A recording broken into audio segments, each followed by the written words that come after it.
High বন্ধুরা, আমি কিসে ওষুধ দিচ্ছি তোমরা একটু কমেন্ট করে জানাও। যদিও তোমরা বুঝতে পারছো না এটা কিসে ওষুধ দিচ্ছি, তোমাদের কমেন্ট করতে হবে, তার জন্য আমি তোমাদেরকে অবশ্যই দেখাবো।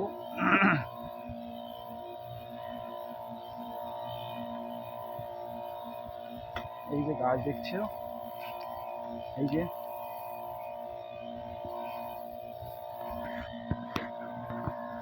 দেখতে পেরেছো,